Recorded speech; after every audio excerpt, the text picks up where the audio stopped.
নমস্কার বন্ধুরা, deep study চ্যানেলের পক্ষ থেকে আপনাদের সকলকে জানাই স্বাগতম। আজকে আবারও আমি GRBT, LDC, Tripura police, Tripura court এর জন্য এবং ত্রিপুরার যে সমস্ত এক্সাম তার জন্য বাছাই করা হিস্ট্রি থেকে মোস্ট ইম্পর্ট্যান্ট 30 কোয়েশ্চেন্স আপনাদের সামনে নিয়ে এসেছি। আশা করছি এই ভিডিওটা আপনাদের এক্সাম প্রিপারেশনের জন্য অনেকটা হেল্পফুল হবে। ভিডিওটা শুরু করার আগে আপনাদের প্রত্যেকের কাছে অনুরোধ, আপনারা যারা নতুন ডিপ স্টাডি চ্যানেলে নতুন ভিজিট করছেন তারা যদি এখনও পর্যন্ত ডিপ স্টাডি চ্যানেলকে সাবস্ক্রাইব করেননি, আপনারা অবশ্যই ডিপ স্টাডি চ্যানেলটাকে সাবস্ক্রাইব করে নেবেন এবং ভিডিওটা একটু ধৈর্য সহকারে নজর দেবেন, ঠিক আছে? তো শুরু করছি আজকে ভিডিও প্রথম কোয়েশ্চেন দিয়ে, যেখানে বলা হচ্ছে বুদ্ধ ধর্মে পূজার স্থানকে কী বলা হয় হতো। তো মনে রাখবেন, বুদ্ধ ধর্মে পূজার যে স্থান সেটাকে কিন্তু চৈত্য বলা হয়। এরপর আমরা মুভ করছি 2 নম্বর কোয়েশ্চেন, যেখানে বলা হয়েছে গৌতম বুদ্ধ তার পরিবার পরিজন ছেড়ে পথে বেরিয়েছিলেন, একে কি বলা হয়? তো গৌতম বুদ্ধ যখন তার পরিবার পরিজন ছেড়ে পথে বেরিয়ে পড়েছিলেন, তখন সেই যে ঘটনা সেটাকে কিন্তু আমরা মহাবীর নিষ্ক্রমণ বলা হয়ে থাকে। তো এই কোয়েশ্চেনটা কিন্তু অত্যন্ত গুরুত্বপূর্ণ কোয়েশ্চেন, বিভিন্ন ধরনের কম্পিটিটিভ লেভেলের এক্সাম কিংবা বোর্ড এক্সামে এই ধরনের কোয়েশ্চেন কিন্তু তুলে ধরা হয়, তো অবশ্যই সেটা মনে রাখার চেষ্টা করবেন। এরপর আমরা মুভ করছি 3 নম্বর কোয়েশ্চেন, যেখানে বলা হয়েছে মহাযান বুদ্ধ ধর্মের প্রথম প্রচারক কে ছিলেন? তো মহাযান বুদ্ধ ধর্মের প্রথম যিনি প্রচারক ছিলেন ওনার নাম হচ্ছে অশ্বঘোষ, ঠিক আছে? অশ্বঘোষ হচ্ছেন মহাযান বুদ্ধ ধর্মের প্রথম প্রচারক। এরপর মুভ করছি আমরা 4 নম্বর কোয়েশ্চেন, যেখানে বলা হচ্ছে বৌদ্ধ সন্ন্যাসীদের বাসস্থান কোথায়? তো বৌদ্ধ সন্ন্যাসীরা যে বাসস্থানের মধ্যে থাকতো সেটাকে কিন্তু বিহার বলা হয়, এবং তাদের যদি বাসস্থান কোথায় আসে অবশ্যই আপনারা চুজ করবেন বিহার, ঠিক আছে? এই কোয়েশ্চেনটাও কিন্তু অত্যন্ত গুরুত্বপূর্ণ কোয়েশ্চেন, আর অনেক সময় এই কোয়েশ্চেনটা ঘুরিয়েও আসে, তো সেক্ষেত্রে আপনারা একটু নজর দেবেন, ভালোভাবে বোঝার চেষ্টা করবেন। বুদ্ধ সন্ন্যাসীদের বাসস্থান বা থাকার জায়গা সেটা হচ্ছে বিহার। এবার আমরা মুভ করছি 5 নম্বর কোয়েশ্চেন, যেখানে বলা হয়েছে কত বছর বয়সে বুদ্ধ মহাবীর নিষ্ক্রমণ করেছিলেন? অর্থাৎ তিনি কত বছর বয়সে উনার যে বাসস্থান সেটা ত্যাগ করেছিলেন, সেটা 29 বছর বয়সে। এই কোয়েশ্চেনটাও কিন্তু অত্যন্ত গুরুত্বপূর্ণ একটা কোয়েশ্চেন, মনে রাখার চেষ্টা করবেন। এরপর আমরা মুভ করছি 6 নম্বর কোয়েশ্চেন, যেখানে বলা হয়েছে কত বছর বয়সে মহাবীর প্রয়াত হন? তো মহাবীর কিন্তু প্রয়াত হয়েছিলেন উনার যখন বয়স ছিল 72 বছর বয়সে উনি মারা গিয়েছিলেন, ঠিক আছে? এরপর আমরা মুভ করছি 7 নম্বর কোয়েশ্চেন, যেখানে বলা হয়েছে মহাবীরের যে শিষ্যরা দক্ষিণ ভারতে মহাবীরের উপদেশাবলী প্রচার করেন তাদের কি বলা হয়? তো মহাবীরের যে শিষ্যরা দক্ষিণ ভারতে মহাবীরের উপদেশাবলী প্রচার করেন তাদের কিন্তু বলা হয় দিগম্বর, ঠিক আছে? এই কোয়েশ্চেনটাও কিন্তু অত্যন্ত গুরুত্বপূর্ণ একটা কোয়েশ্চেন, মনে রাখার চেষ্টা করবেন, কারণ এই ধরনের কোয়েশ্চেন কিন্তু এক্সামে তুলে ধরা হয়। এরপর আমরা মুভ করছি 8 নম্বর কোয়েশ্চেন, যেখানে বলা হয়েছে মহাবীর কোন স্থানে প্রয়াত হন? অর্থাৎ মহাবীর যে স্থানে মারা গিয়েছিলেন, ওনার যে স্থান সেই স্থানটাকে বলা হয় পাপাপুরী, অর্থাৎ পাপাপুরীতে তিনি মারা গিয়েছিলেন। তো এই কোয়েশ্চেনটাও কিন্তু অত্যন্ত গুরুত্বপূর্ণ কোয়েশ্চেন, মনে রাখার চেষ্টা করবেন। আপনারা চাইলে প্রত্যেকটা কোয়েশ্চেনের এগেনস্টে আপনারা হ্যান্ড নোট বানিয়ে ফেলতে পারেন, যাতে করে আপনাদের এক্সামের সময় পড়তে সুবিধা হবে। তারপর আমরা মুভ করছি 9 নম্বর কোয়েশ্চেন, যেখানে বলা হচ্ছে জৈনদের পবিত্র ধর্মগ্রন্থের নাম কি? তো মনে রাখবেন, জৈনদের পবিত্র যে ধর্মগ্রন্থ সেটাকে বলা হয় দ্বাদশ অঙ্গ, ঠিক আছে?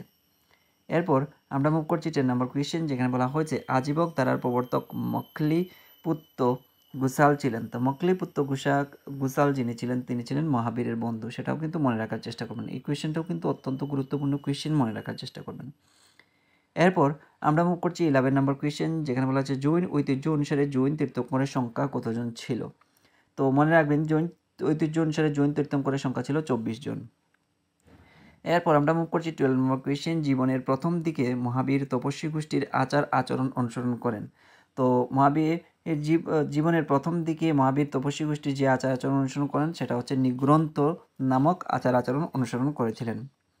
তারপর আমরা মুভ করছি 13 নম্বর কোয়েশ্চেন, গৌতম বুদ্ধের পিতার নাম কি? এই কোয়েশ্চেনটাও কিন্তু মোস্ট ইম্পর্টেন্ট একটা কোয়েশ্চেন, আপনারা অনেকেই এই কোয়েশ্চেনের এগেনস্টে ভুল করেন, তো সঠিক আনসারটা অবশ্যই জেনে রাখবেন, সেটা হচ্ছে শুদ্ধোধন হবে গৌতম বুদ্ধের পিতার নাম।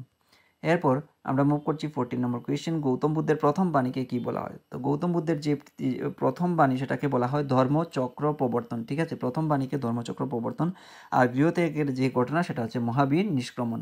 তো এই দুটি কোয়েশ্চেনের ক্ষেত্রে কিন্তু আপনারা কনফিউশন ক্রিয়েট করবেন না আর কনফিউজ হবেন না, ঠিক আছে? কনফিউজ যদি হয়ে যান তাহলে কিন্তু অনেকটা সমস্যার সম্মুখীন হতে হবে, ঠিক আছে? তো সেক্ষেত্রে মনে রাখার চেষ্টা করবেন, ধর্মচক্র প্রবর্তন হলো তার প্রথম বাণী। এবার 15 নম্বর কোয়েশ্চেন, গৌতম বুদ্ধের পালিত মায়ের নাম কী ছিল? তো গৌতম বুদ্ধের পালিত মা যিনি ছিলেন ওনার নাম হচ্ছে গৌতমী, ঠিক আছে? এবার মুভ করছি আমরা 16 নম্বর কোয়েশ্চেন, যেখানে বলা আছে গৌতম বুদ্ধ কোথায় তার বাণী সর্বপ্রথম প্রচার করেন?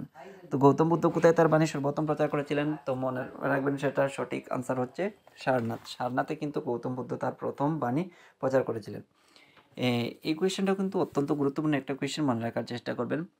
তারপর আমরা মুভ করছি 17 নম্বর কোয়েশ্চেন, যেখানে বলা হয়েছে কোন রাজা বুদ্ধের শিষ্য ছিলেন? তো কোন রাজা বুদ্ধের শিষ্য ছিলেন? সেটা হচ্ছে অজাতশত্রু কিন্তু গৌতম বুদ্ধের শিষ্য ছিলেন। এই কোয়েশ্চেনটাও কিন্তু অত্যন্ত গুরুত্বপূর্ণ কোয়েশ্চেন, মনে রাখার চেষ্টা করবেন আপনারা। 18 নম্বর কোয়েশ্চেন, যেখানে বলা হয়েছে গৌতম বুদ্ধ কোথায় প্রয়াত হন? তো গৌতম বুদ্ধ কোথায় প্রয়াত হয়েছিলেন? সেটা হয়েছিলেন কুশীনগরে। কুশীনগরে কিন্তু গৌতম বুদ্ধ মারা গিয়েছিলেন। এটা কিন্তু মনে রাখার চেষ্টা করবেন। প্রত্যেকটা কোয়েশ্চেনই আমি ইম্পর্টেন্ট এবং এক্সাম ওরিয়েন্টেড রাখার চেষ্টা করেছি, যাতে করে আপনাদের উপকারে আসে। তো আপনারা একটু ডিপলি সেগুলো বোঝার চেষ্টা করবেন এবং মনে রাখার চেষ্টা করবেন। 19 নম্বর কোয়েশ্চেন, যেখানে বলা হচ্ছে কত খ্রিস্টপূর্বাব্দে গৌতম বুদ্ধ জন্মগ্রহণ করেন? তো গৌতম বুদ্ধ জন্মগ্রহণ করেছিলেন কিন্তু 566 খ্রিস্টপূর্বাব্দে। ঠিক আছে, 566 খ্রিস্টপূর্বাব্দে কিন্তু গৌতম বুদ্ধ জন্মগ্রহণ করেছিলেন। এরপর আমরা মুভ করছি 20 নম্বর কোয়েশ্চেন, যেখানে বলা হচ্ছে গৌতম বুদ্ধ কোন বংশে জন্মগ্রহণ করেছিলেন? তো গৌতম বুদ্ধ যে বংশে জন্মগ্রহণ করেছিলেন সেটা হচ্ছে শাক্য বংশে। ঠিক আছে, শাক্য বংশেও জন্মগ্রহণ করেছিলেন। এবার আমরা মুখ করছি 21 নম্বর কোয়েশ্চেন, যেখানে বলা হচ্ছে গৌতম বুদ্ধের প্রথম নাম কী ছিল? তো গৌতম বুদ্ধের প্রথম নাম আপনারা অনেকেই জানেন, আবার অনেকেই জানেন না। যারা জানেন না অবশ্যই সেটা জানা রাখার চেষ্টা করবেন। সিদ্ধার্থ হচ্ছে গৌতম বুদ্ধের প্রথম নাম। তো 22 নম্বর কোয়েশ্চেন, যেখানে বলা হচ্ছে বুদ্ধ প্রচারিত ধর্মের নাম কি? আপনারা সবাই জানেন সেটা বুদ্ধ ধর্ম হচ্ছে গৌতম বুদ্ধ প্রচারিত ধর্মের নাম।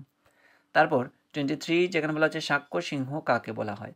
তো সাক্ষ্য সিংহ, এই কোয়েশ্চেনটা কিন্তু অনেকটাই ইউনিক। এই কোয়েশ্চেনটা মনে রাখার চেষ্টা করবেন। এই ধরনের কোয়েশ্চেন কিন্তু কম্পিটিটিভ লেভেলের এক্সামে অলরেডি চলে এসেছে, এবারও আসার অনেকটাই পসিবিলিটি রয়েছে। সেই উদ্দেশ্যকে মাথায় রেখেই আমি এখানে তুলে ধরেছি। তো সাক্ষ্য সিংহ আমরা গৌতম বুদ্ধকে বলে থাকি। ঠিক আছে, এবার আমরা মুভ করছি 24 নম্বর কোয়েশ্চেন, যেখানে বলা হচ্ছে আর্য সত্য কোন ধর্মের অংশ? তো আর্য সত্য সেটা হচ্ছে বুদ্ধ ধর্মের একটা অংশ হচ্ছে আর্য সত্য। ঠিক আছে, এরপর আমরা মুভ করছি 26, যেখানে বলা হচ্ছে বুদ্ধের মূল 4টি উপদেশকে কি বলা হয়? তো বুদ্ধের যে 4টি উপদেশ সেটাকে আমরা বলবো চতুরার্য সত্য। ঠিক আছে, এই কোয়েশ্চেনটা কিন্তু অত্যন্ত ইম্পর্টেন্ট, মনে রাখার চেষ্টা করবেন। তারপর 27, যেখানে বলা হচ্ছে গৌতম বুদ্ধ যে গাছের নিচে সিদ্ধি লাভ করেছিলেন সেই গাছের নাম কি? তো গৌতম বুদ্ধ যে গাছের নিচে সিদ্ধি লাভ তার সম্পন্ন করেছিলেন সেই যে গাছ সেটাকে আমরা বলি বোধি বৃক্ষ। ঠিক আছে, এরপর আমরা মুভ করছি 28, যেখানে বলা হয়েছে মোট কয়টি বুদ্ধ ধর্ম সঙ্গীতি অনুষ্ঠিত হয়েছিল? তো মোট বুদ্ধ ধর্ম সঙ্গীতি অনুষ্ঠিত হয়েছিল কয়টি? 4টি। ঠিক আছে, মনে রাখার চেষ্টা করবেন। তারপর আমরা মুভ করছি 29, যেখানে বলা হচ্ছে পিটকতার অর্থ কী? এই কোয়েশ্চেনটাও কিন্তু অনেকটা ইউনিক কোয়েশ্চেন, মনে রাখার চেষ্টা করবেন। এই ধরনের কোয়েশ্চেন কিন্তু কম্পিটিটিভ লেভেলে বারবার তুলে ধরা হয়, সেই উদ্দেশ্যকে মাথায় রেখে আমিও এখানে তুলে ধরেছি। তো অবশ্যই মনে রাখার চেষ্টা করবেন জুড়ি হচ্ছে পিটকতার অর্থ। তারপর 30 নম্বর কোয়েশ্চেন, যেখানে বলা হচ্ছে গৌতম বুদ্ধের স্ত্রীর নাম কি? তো মনে রাখবেন গৌতম বুদ্ধের স্ত্রীর নাম হচ্ছে যশোধরা। ঠিক আছে, তো এই ছিল জেআরবিটি এলডিসি এর জন্য, স্পেশালি এলডিসি এর জন্য বাছাই করা 30 হিস্ট্রি কোয়েশ্চেন্স। আশা করছি এই 30 কোয়েশ্চেন্স আপনাদের এক্সাম প্রিপারেশনের জন্য অনেকটা হেল্পফুল হবে। আর যদি এই ভিডিওটা আপনাদের এক্সাম প্রিপারেশনের জন্য কিছুটা হলেও কাজে আসে, তাহলে অবশ্যই একটা লাইক, কমেন্ট, শেয়ার এবং সাবস্ক্রাইব করে দিয়ে ডিপ স্টাডি চ্যানেলের সঙ্গে জুড়ে থাকার চেষ্টা করবেন।